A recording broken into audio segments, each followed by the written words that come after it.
All right, I just did a great intro and I had my mic muted, but since I caught that, at least not a half hour in, welcome everybody to another Family History Fanatics live stream. I am Andy Lee, and was going to be joined by Thomas McGinty, but unfortunately he had a family emergency and is not able to make it today. So I have absolutely nothing prepared in general, which means we're just going to open this up to everybody. Now, we can do this lots of different ways. If there's a general topic you want to talk about or want me to share my thoughts about, I'm open to that. If there's just questions you want to ask, that's fine too. What else is there? Yeah. So Devin and the kids are off to a swim meet down south of here, about 4 hours or so. So they're doing there. Hannah's leg is healing up nicely. She's not swimming competitively yet, but she has been swimming in the pool as far as practicing. So hopefully within a couple of weeks, she'll be back to the swim meets and competition. And me, with them gone for the next 2 days, I have a to-do list that is a mile long of things around the house. Everything from drilling holes in things, mounting doors, painting stuff. I'm not even sure what all else there is, but there's a big long list to do. So I will definitely be able to keep busy throughout the next 2 days. All right. So right now I see several people here. I have not seen any questions pop up or any topics that may be wanted. Let me hide that ticker all of a sudden. But now, see, I don't know how to do all this, so I'm looking around and trying to figure out where any different buttons are. So just as a note, Jay Chariton, you are the winner. There's no prize, but you're the winner because you did exactly what I said to do. Everybody else, yes, you could hear me, but you did not follow the directions exactly like Jay Chariton. So good luck, or not good luck. Kudos to you. All right.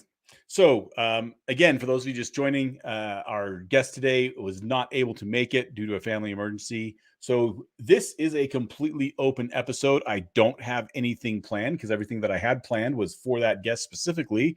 And we're going to be able to get him back later this summer.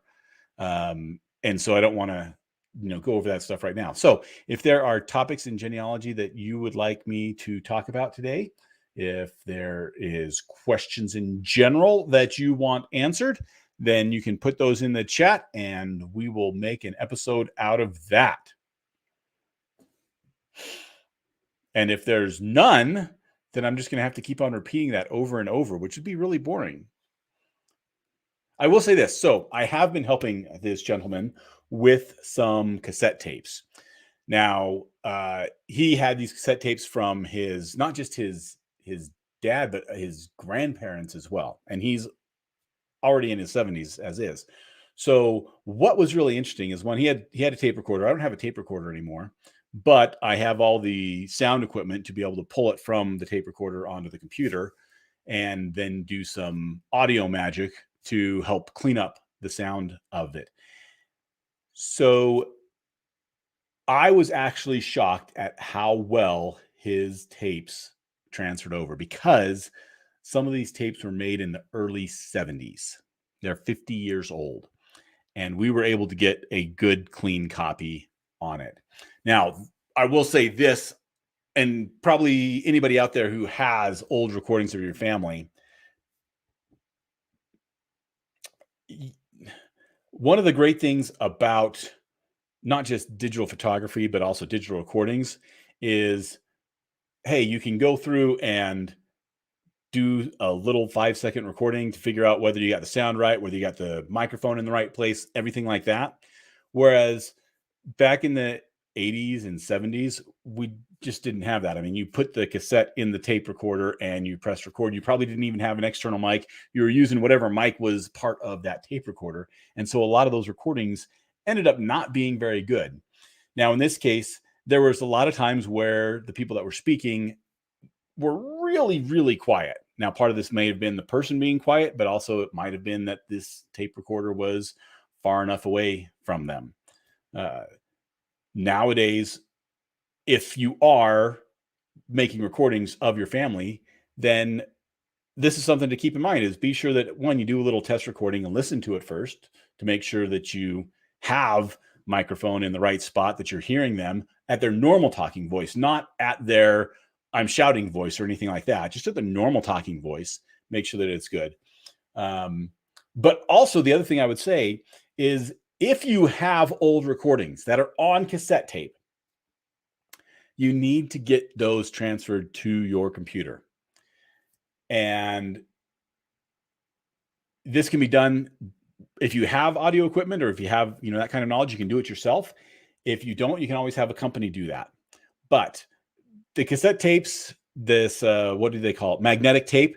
It was not designed to last for 50 years. The fact that this gentleman's lasted for 50 years is amazing, but you shouldn't expect that. And so if you do have cassette tapes, recordings, old recordings of your family members, look into getting them put onto your computer. All right.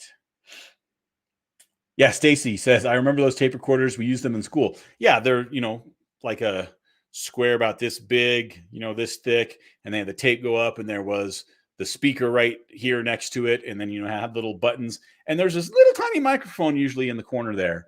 But yeah. Okay. All right. We got some questions coming in. And let's see here. We're going to start with this question. This is from Wanda.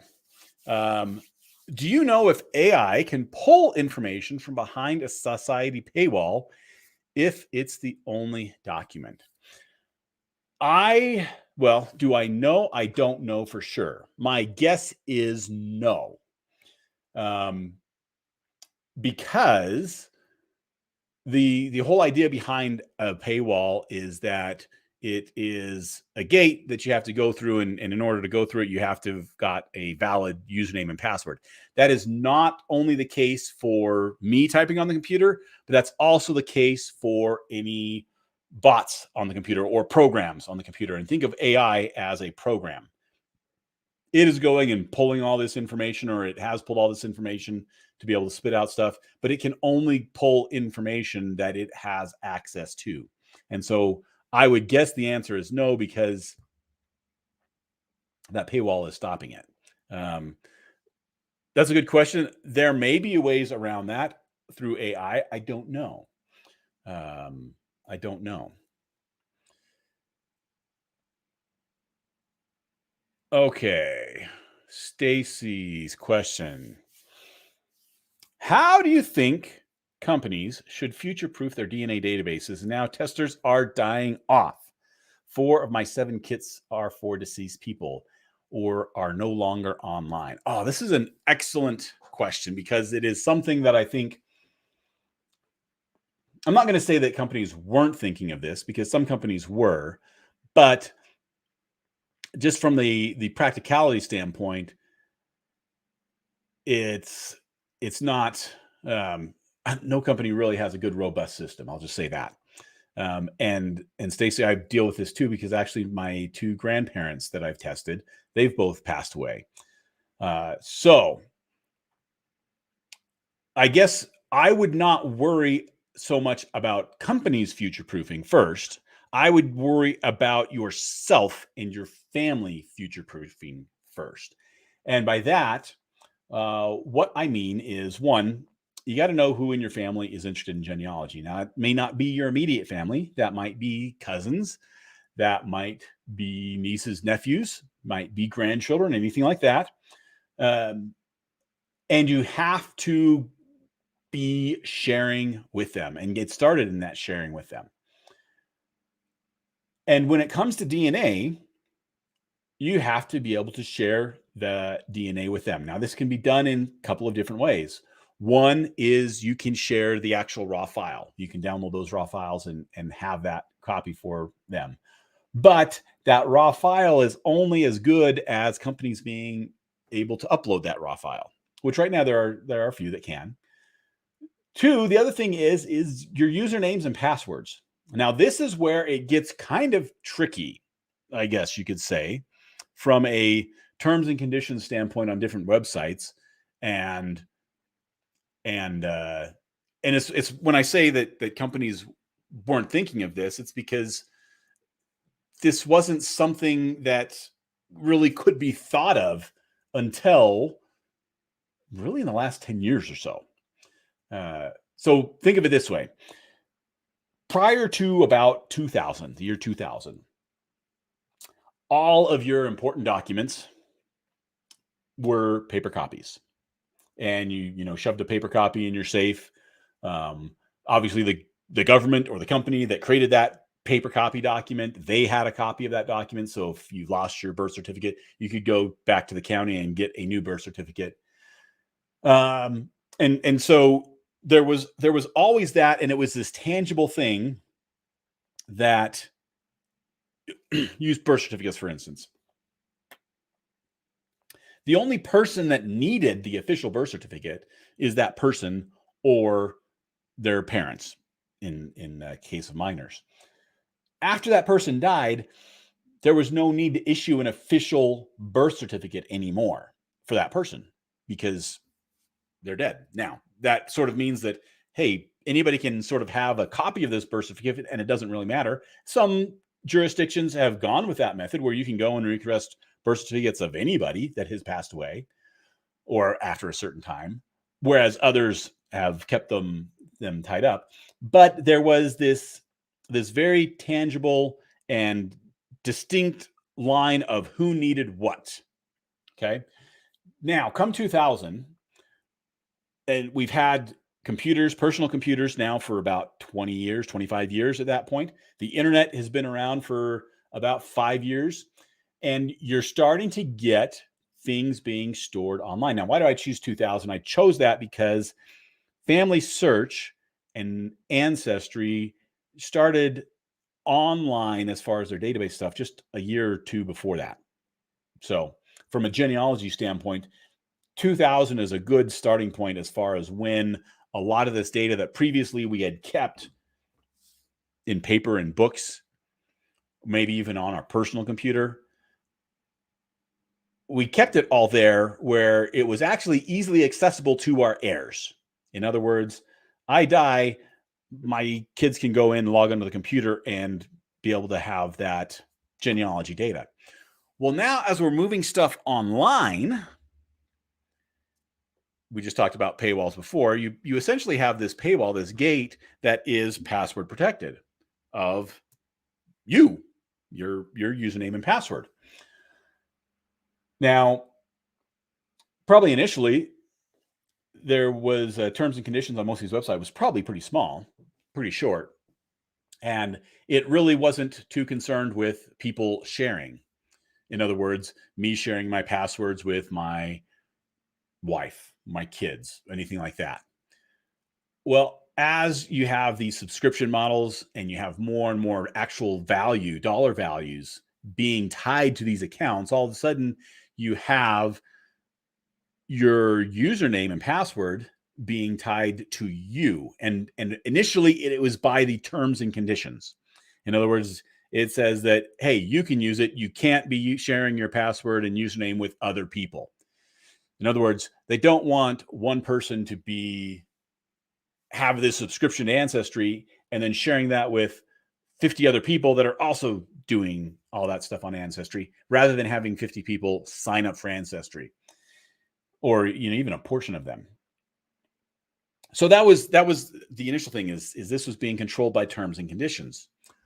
Well, as technology's progressed over the last 20 years, one of the things you probably notice in a lot of your different logins and stuff is a lot of times they're going now to two-factor authentication, where not only do you have to have your username and password that you plug in, but then it sends a code to your phone to validate that it's really you and not somebody who just stole your username and password. This is great if to prevent, theft from that or other things. But what happens when somebody dies? Who has access to their accounts and what rights do they have? Now, how is it done currently and how legally it should be done are probably two very different things. For instance, right now, if I've got the username and password and I've got, whatever phone I need of my wife's to do the two-factor authentication, if she dies, I can get into all her accounts. I still have access to all of that information, even though by the terms and conditions, I probably shouldn't. Maybe, I don't know, because I haven't looked down into the legal standpoint. So we're running now, and this is why Stacy's question here is really good, is because now we're running into this problem because we have this other great tool. I'm not going to say that, all the other genealogy information was bad, but a lot of it, particularly a lot of the records, you could still access through your own account. The DNA, though, because, you're wanting to see who matches who, you want to be able to download that original record. If you don't have that person's account, then in essence, in some cases, that information is lost when the person dies, if nobody has that login information. And so for future proofing yourself, I think the first thing to do is, one, you need to be sharing your usernames and passwords with your heirs. Now, that could be in your will.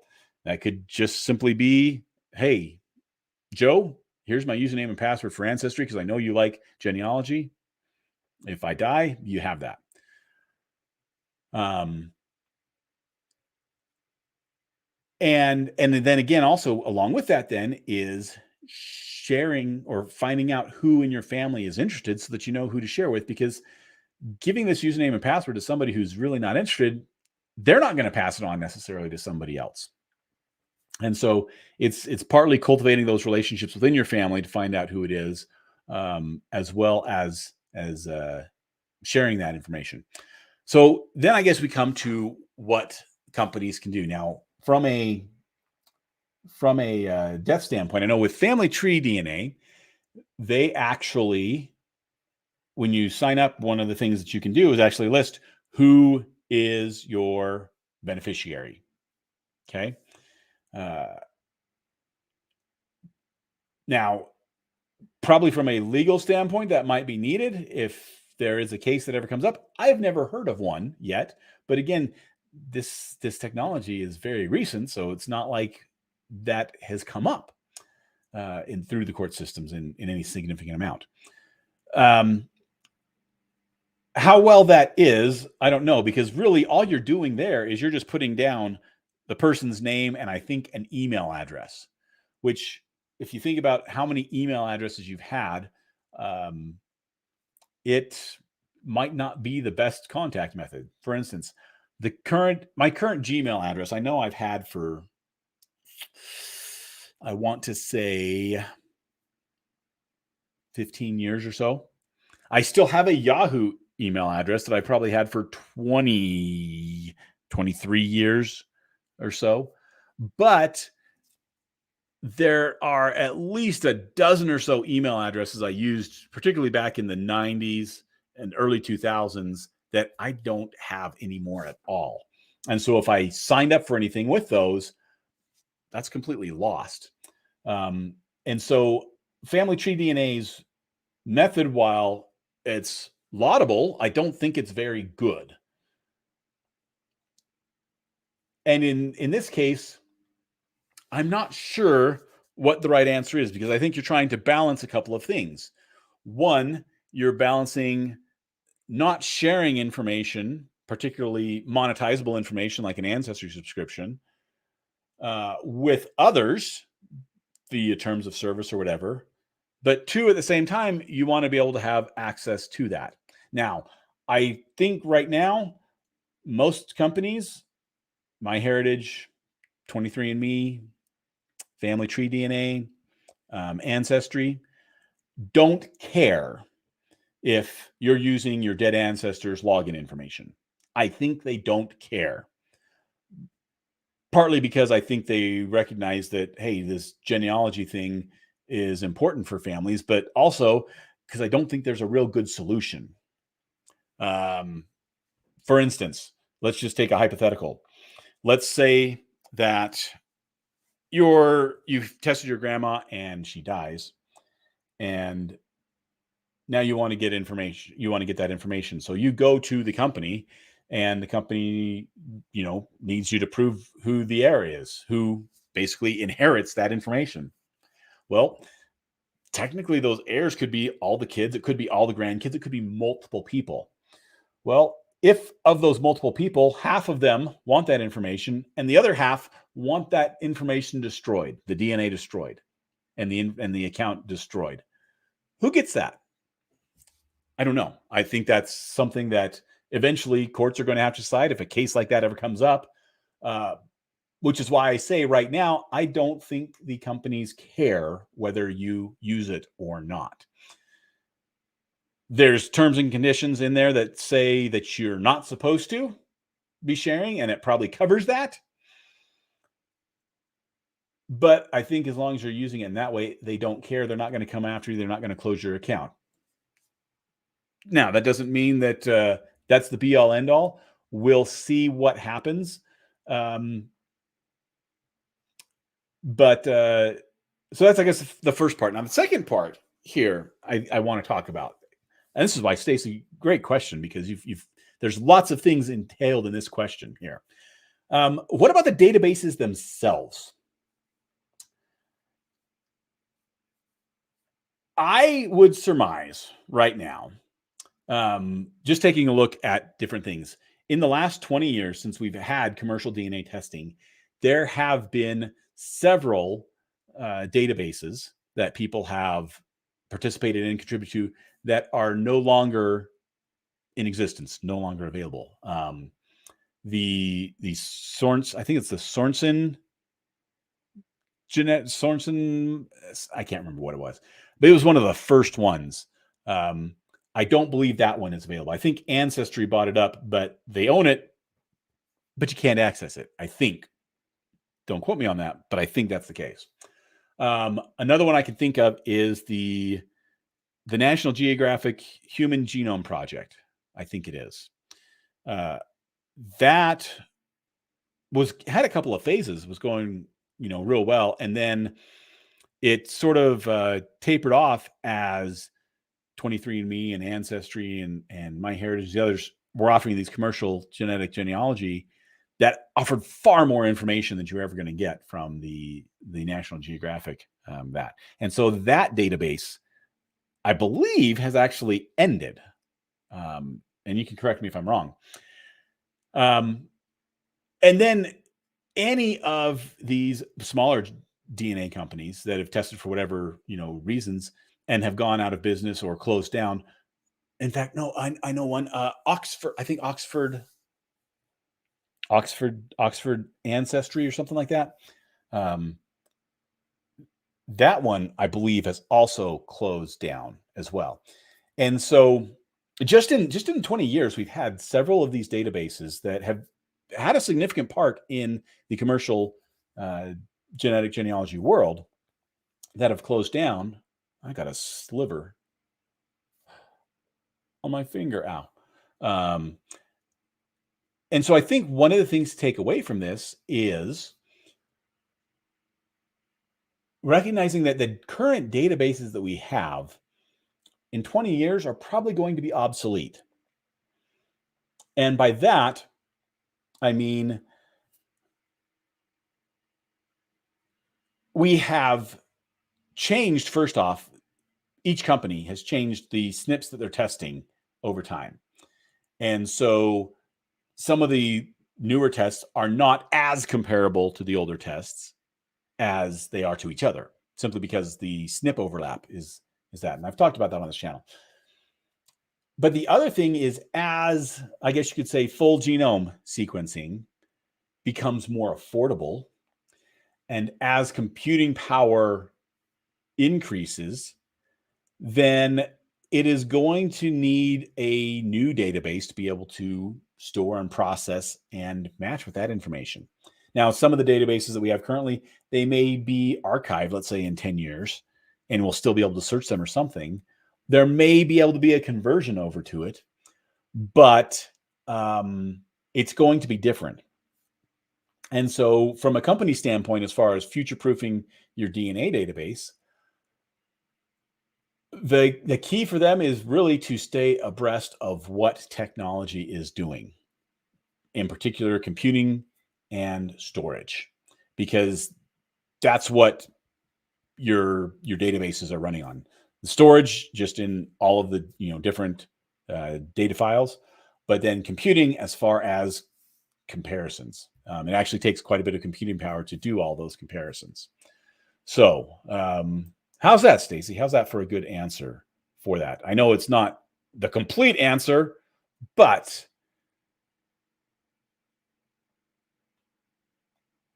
let's see here. She has a follow-up here. That was a great answer, though. I had originally thought of it the other way. Future-proofing for when my matches are no longer living or no longer online. Yeah. And I guess to follow up, Stacy, on that, there's really nothing you can do for when your matches are no longer living or no longer online. It's up to all of us to make sure that the next generation has our information so that when we're no longer living or no longer online, our matches can still match with us and still have that valuable. All right.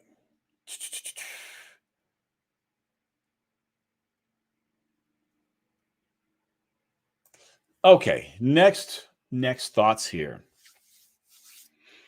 From Gwen. How do we make genealogy societies more relevant post-COVID? Okay, so I mean, obviously when COVID happened, everybody went online and a lot of societies went online. And I think a couple of things happened with that is one, probably several societies realized that there's a lot of stuff we can do online that we don't necessarily have to do.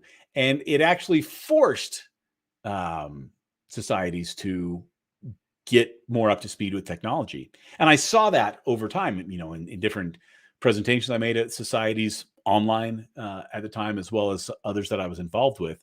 It really forced, I guess you could say, a group of people who weren't necessarily wanting to adopt all of this technology to have to adopt this technology. So then going forward, what can make these more relevant? Well, I think there's a couple of things. One, what is your society doing? In two ways. Education, as in teaching how to do genealogy, and record preservation. And those honestly are the two major things that I see as society's purposes, genealogy society's purposes. Is if your society doesn't have a good plan for at least one of those two things, I don't know that it is going to be relevant. It's probably just going to be a social club. On the other hand, if you have a robust plan, then I think it's going to continue to be relevant. And I'll use the example of the Southern California Genealogy Society.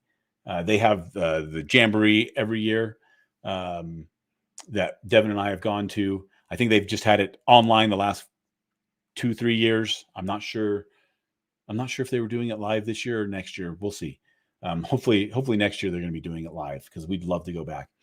But now this is obviously a bigger society, and they've grown over time. But as part of it, one of the things that I've always seen from their newsletters and their website and stuff is they have a excellent program as far as education. Now this involves things like Genealogy Jamboree, but as well as monthly webinars that they've had. There are different monthly meetings if you happen to live in Southern California for that. And they have, I guess you could call it, different breakout groups for specific things that people are interested in.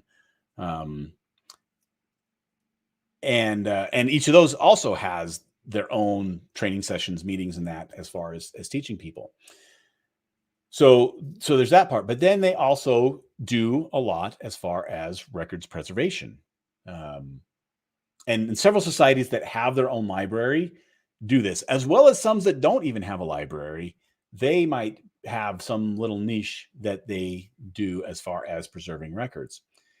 And so, for instance, with Southern California Genealogy Society, I'm not concerned about them staying relevant simply because I can see that they have this plan already set, and it's been going for decades now as far as that. So with other societies, the main, I guess the main fear or the main concern I would have is whether or not you have the people as part of the society that are willing and able to implement one of those two goals.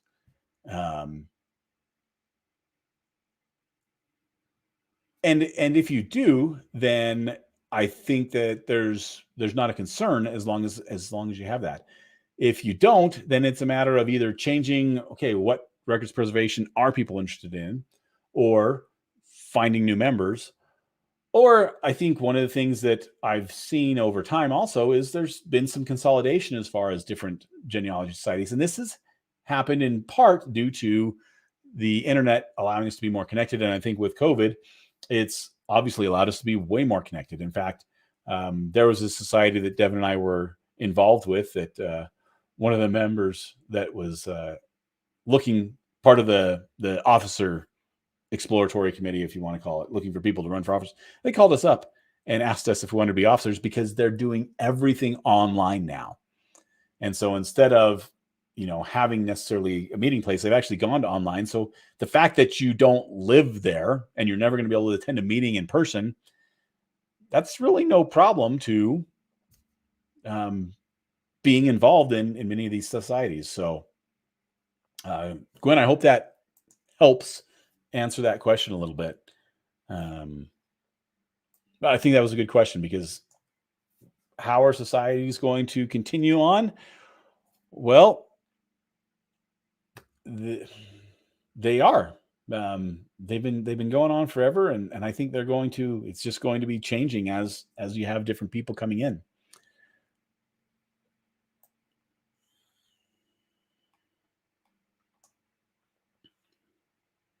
All right. KP Tiger. I have an application for a military tombstone. My great-grandfather is buried in North Carolina, but the application says Tennessee. I can't find a death certificate for him from 1952. Do you have any ideas? Okay, so what I would do in this case is he's buried in North Carolina. Application says Tennessee.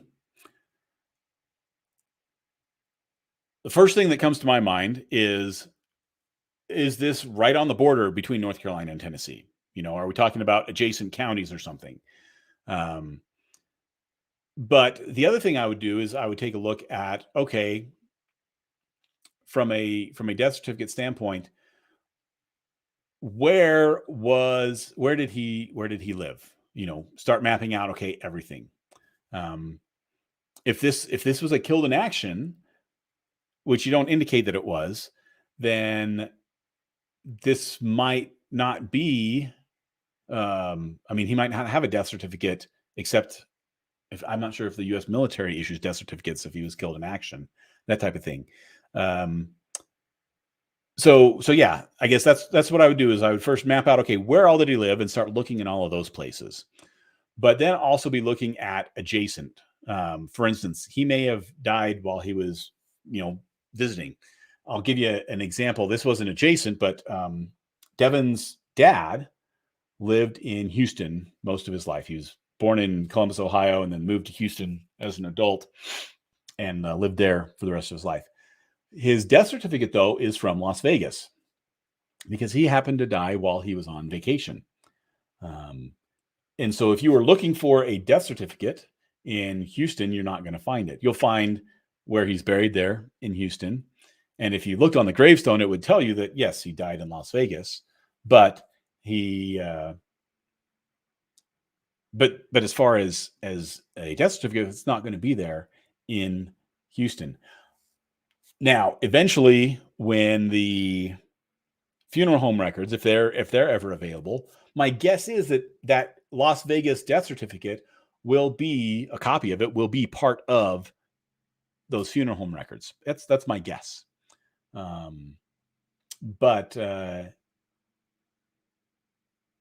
yeah, so it's entirely possible that somebody can die not even just the next state over, but several states away from where they lived. And you sort of have to get creative as far as looking and finding it. So that's the advice I can give you, KP Tiger, on that one. All right, Jim, I have some audio files from homemade physical records from the 1940s that I want to convert to video with pictures of the people speaking. What is the best software to use for this? Okay. So first off is you need to get the sound off of those records. And I actually would recommend using Audacity. Audacity is a software program. You can download it for free. It's extremely powerful. It's actually used professionally by a lot of people for that. Okay, so then for making that into a video, once you have the sound file, you can dump that sound file into a video file and then put your pictures on it. We have used different software over the years. We've used Pinnacle. We've used Adobe Premiere, I think is what it's called. There's actually, I think Windows comes with like Windows Movie Maker or something like that. There's like a free version that's like stripped down. You can even use that. There's a lot of things, and I guess the reason why I say this is because if you're talking about previous recordings and you're talking about still images like this, you actually don't need really expensive software to create these videos because your video cannot be better than the input you put into it. In other words, your recording from the 1940s is going to sound scratchy and all of that. And you might be able to get some of that out, but you're not going to be able to get all of that out. And it doesn't matter what video software you use, there's still going to be that artifact of it, which I think is actually kind of nice because it sort of gives you that older feel for it. Likewise, if you have poor quality photos, no video program in the world is going to make that better. No video program is going to make those moving photos, as in turn it into a video as opposed to still photos that you're swapping out within it. And so I would actually try whatever the free version or any low cost version there is. I think there's some online ones that you can even use. I want to say Canva. I'm not sure. That's one that Devin uses. I'm not sure if that is for videos or if that's just for still stuff. But really, any video editing program can do this. The key is you want to get those sound recordings off first in a program like Audacity, and then be able to export that into the video program.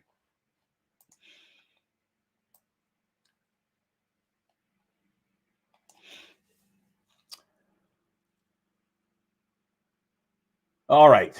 So an Aggie liberal arts graduate here. Is that Texas A&M, Robin? Because that's the only real Aggies in this house.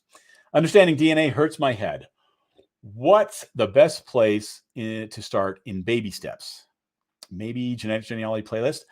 I think on our channel, Devin's actually put together a beginner's playlist. I don't know off the top of my head. But if you go to the channel homepage and look in playlists, there's several there listed. And I think there's one called Beginners. All right, Robin, you are. Gig 'em. See, and I say that I had to clarify, Robin, because living in New Mexico, there's the New Mexico Aggies, and their colors are maroon and white as well.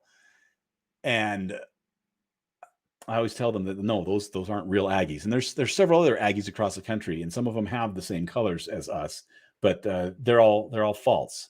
And so that's why we need to clarify that, yes, this is the true Aggies as opposed to one of the false Aggies. And Robin, I am glad that you're one of the true Aggies. Devin and I are class of 98, by the way.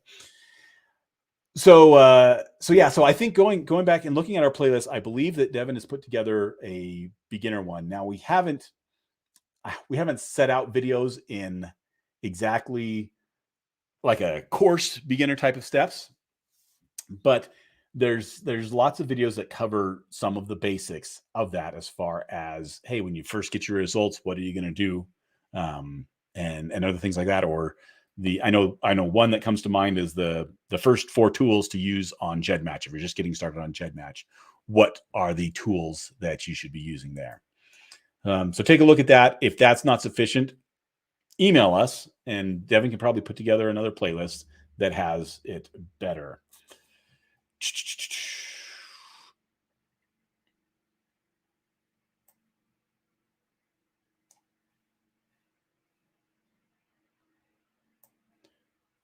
Okay, let's see. Great comments, by the way, from people as I'm going through this. Wanderfulone. I hope I'm saying that right. I have DNA results and matches at 3 different companies. However, could not get results on 23andMe. Not many matches at Ancestry. Why could I not get results from 23andMe? Okay, so there could be a couple of reasons. I'm guessing then that your testing went fine. 23andMe, there is an opt-in to the matching that you have to go and check. If you don't do that, then you're not going to match with other people, and they won't match with you, of course. So I would go and I would take a look at that. The other reason why you might not have any matches, or when you say there's not many matches in Ancestry, is you might be from a population that hasn't had a lot of testers, and so there's not that many people that match. In particular, I'm thinking of several different areas of Asia. They just from the DNA databases don't have a lot, as well as some sub-Saharan African doesn't have a lot. Or if you're just part of a group that is, I just want to say, really oddball or out there, even though it might be, some mainline group. So for instance, the Roma in Europe, I'm not sure how well represented their DNA is in the testing of other European descendants. I don't know a lot about them, but that might be something, is you might be part of this, some little isolated group that's why you don't have it. And that's why I say that, because you say there's not many matches at Ancestry,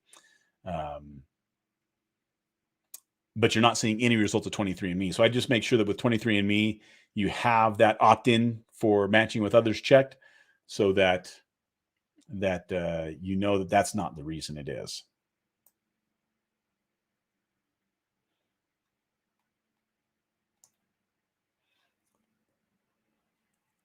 Okay, so just to follow up, the military does have a database of veterans' deaths. So Patricia, thanks for adding that in. That helps, as a possibility with one of the questions from before.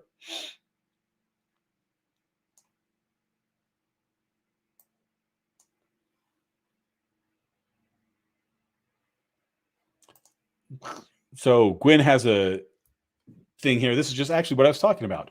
Do you have Eastern European ancestry? I noticed that my husband's Croatian mom, he literally has 0 matches even on Ancestry. So yeah, there's some populations, even with a place like Europe that's had a lot of testing done, there's some populations in it that are different enough, and there's not enough people that have tested that you have no matches.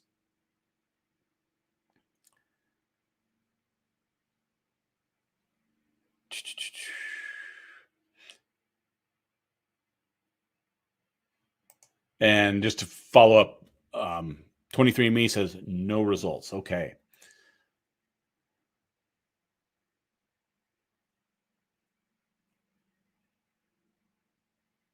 All right. Well, I've gone through all the people that have asked questions so far. I hope I've given you some good answers. And I know it's a little bit earlier than we normally break, but sometimes we've given you extra. So I'm going to cut this off a little bit early today and get started on my long to-do list. Let me follow up, actually. I meant DNA test inconclusive. Okay. That usually means then that something has gone wrong with the testing. They're not getting the full DNA sample that they need for that. So I'm trying to remember with 23andMe is a spit one. The keys there is, and this doesn't necessarily always work, but don't eat beforehand. Don't drink beforehand for like a half hour or so. So that way you're just getting that. And then, yeah, that's the best I could tell you. But it sounds like you've already tried to do it twice with them. So there might be something else going on. Just to finish up here, Stacey wanted to know when the next members only. Devin is recording. Maybe she just recorded the 2 webinars for last month and this month. I know she's behind like a month. I'm not sure when she's going to post those, either this month or next. This week or so, I guess, is when I think she would be. But I believe as far as the live stream, it should be 2 weeks from now, would be the next members live stream. And are we looking at any upcoming workshops? We had plans for that earlier this year, and then things happened, got in the way. Not anything before the end of the summer, because we're going to be gone for part of the summer, traveling. But yeah. And Juliet, you wanted to know, hey, can I email you? Yes. If you do have questions or something like that, I don't necessarily get to them all the time quickly. Sometimes it might be a couple of weeks before I get to it, or maybe even a month or so, as some of you may know. But if you have a longer question, you can absolutely email us, info@familyhistoryfanatics.com. I'll put that in the chat. And the good thing about emailing us questions like that is, if it is, good enough as far as provide some in-depth things, a lot of times we turn those into some of our live streams, case study type of things where we'll go through it. So feel free, Juliet, to do that, and we'll take a look at that and see what we think. And if it's something easy, we might just answer you right away. If it's something that we need more in depth, or we want to delve into it more, then we might do that on a live stream. But thank you all for coming and for your questions. We are going, Patricia reminded everybody to like this. And if you want to share it with your friends, feel free to share it with your friends. And I will see you in 2 weeks, because I don't think we have any swim meets in 2 weeks. I think we're good. And Devin will be back. I know it's been like a month and a half since she was on a live stream. So we will have her back then. All right. Thank you all very much.